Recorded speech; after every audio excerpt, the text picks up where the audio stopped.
All right, my lovers, how we doing? Friday night and smoky. Friday night, another IPA review. Hope your week went well, and I hope you're doing something nice this weekend. First of all, can I get a like and a follow? Thank you. Oh, excuse me. Now, I was bought this, I believe, from Waitrose in Romsey, and I believe I've had a really good look. I think this is four top-rated breweries, 4 330ml cans of IPA. IPA Explorer Discovery Pack. So, let's have a look.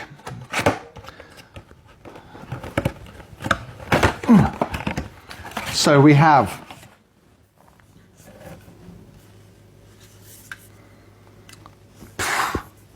Session IPA, no idea. Don't really say anything on there.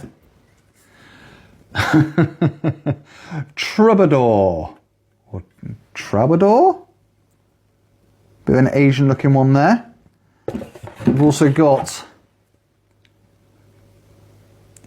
Tropical Session IPA. Looks a bit washed out, but I get it. Quite nice sort of colours on there. It's quite pastel-y.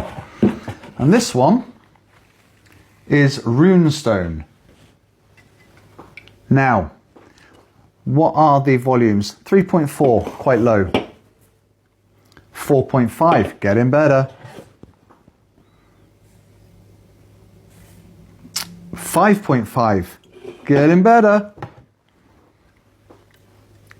And 4.1. So, weakest, better if I can see, to strongest. There we go. Okay, what we'll do then, we'll go weakest to strongest, like I prefer to do anyway.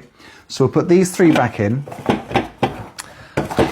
And let's get that boxed up there. And then, all right, okay, so this is Runestone Hazy IPA, 3.4 alcohol volume. Runestone IPA is golden in colour and hazy with notes of malt and citrus with a fresh hoppy finish. Light in mouthfeel and easy drinking. Named after the many Viking runestones scattered across Scandinavia.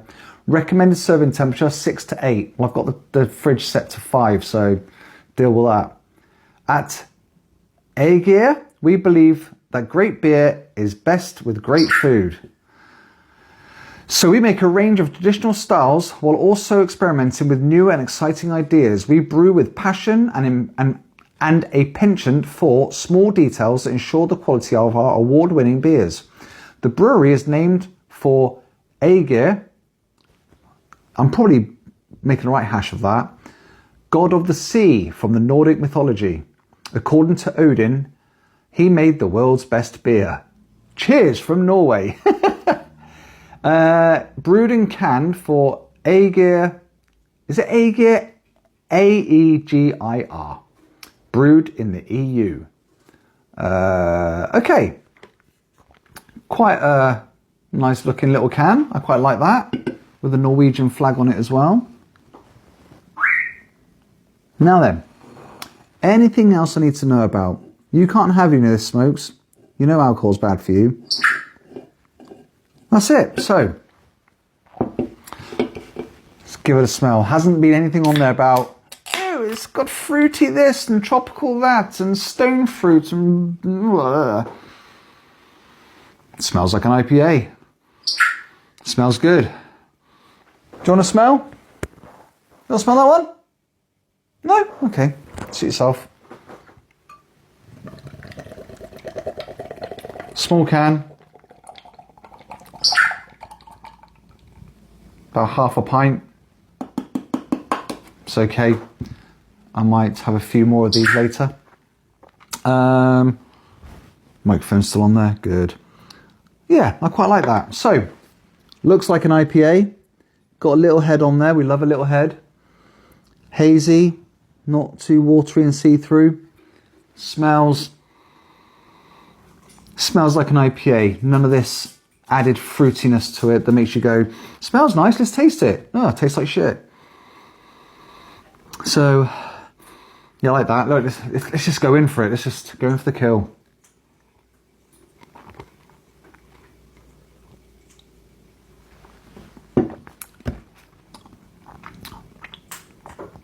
Good general IPA.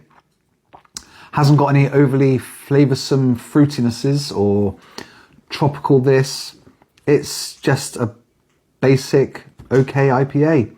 Nothing special, nothing bad. Aftertaste is quite nice.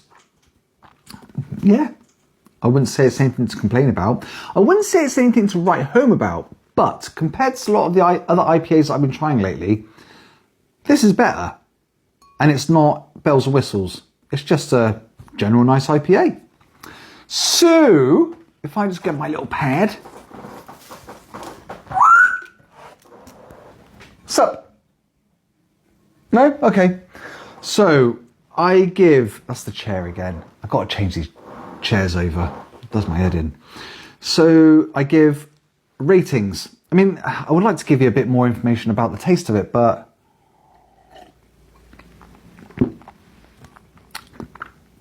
okay, so it's just like a baseline IPA. It's not fruity at all. Normally you get an IPA aftertaste, which is very hoppy, bit at the back of the throat, at the roof.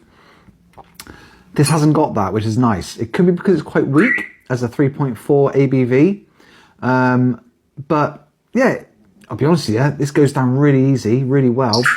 I think you get, it might be a 3.4, but I think if you have plenty of these, you're going to get pissed. But then again, the cans are quite small. So I'd love to have it on tap, get pints of it. But this is one thing I've always said. With IPAs, I couldn't find a box of IPAs from varying breweries. Whew.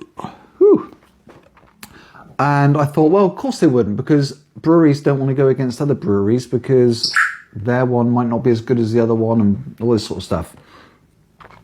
This was found for me, which I was really impressed about. Have you heard about Brewdog? So, I don't know if you remember, but they got in some, was it administrators? I think I put some notes down ages ago, but I don't know if I've still got them. No. So basically, Brewdog, I think, I'm right in saying, they're closing all their stores. I'll be honest with you, I only noticed we had one in Bath about 3 weeks ago. And I was like, oh, Brewdog store, never knew we had one. And it's closing anyway. I also heard that the administrators were in and either he's trying to sell up, whether that's true or not, I'm going to have to get all the information and get back to you. But yeah, we always thought this was going to happen. Dropping sales, or drop in sales, not dropping sales, drop in sales. And I'll be honest with you, tastes like shit anyway. I don't like Bulldog. I don't like Brewdog IPAs anyway. I think they're shit. And yeah, maybe that's why they're going under, because lots more companies that are doing IPAs that are a lot better are overtaking Brewdog. So, well. Back to this one. So, like I said about the smell, I've said about the taste, the aftertaste, it's not there. The gackiness, the lingering, normally it fades after a while, or as you probably remember, my favourite word for that is dissipates. This hasn't got it at all, really.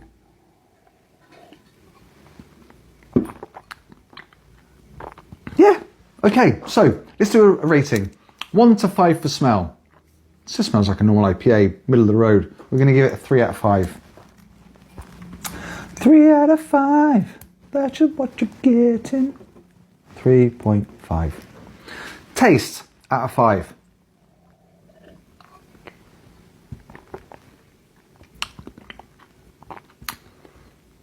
It's good. Not horrible. Not promising, like I say, it's not promising stuff that isn't there. It's not undrinkable. It's not horrible. It's nice. It's okay. But it's not like, oh, this is a nice IPA. It's just like, oh, if someone gave me a pint of this in a pub and I drunk it, I wouldn't be going like, that was really good. But I also wouldn't be going, don't like that, give me another one. And I've had plenty of IPAs where I've been out and about in pubs, clubs, whatever, and the IPAs, you have it and you're like, this is shit, what's this one? This is actually right. It's just quite weak. But then again, some people like that, some people want that. So out of 5, I'm going to give this a 4, which I didn't think I'd give it. Aftertaste hoppiness. So I like a little bit, but I like the way they dissipate in certain ones. I don't like the gackiness ones. I don't like the ones that taste metallic-y. I also don't like the ones that linger around too long. This one hasn't got any. So it's pretty difficult to rate. So if I go for the middle of the road, I don't want to give it a 2.5. I'll give it a 3. Yeah, that's the wrong colour. I can't read red on pink. 3.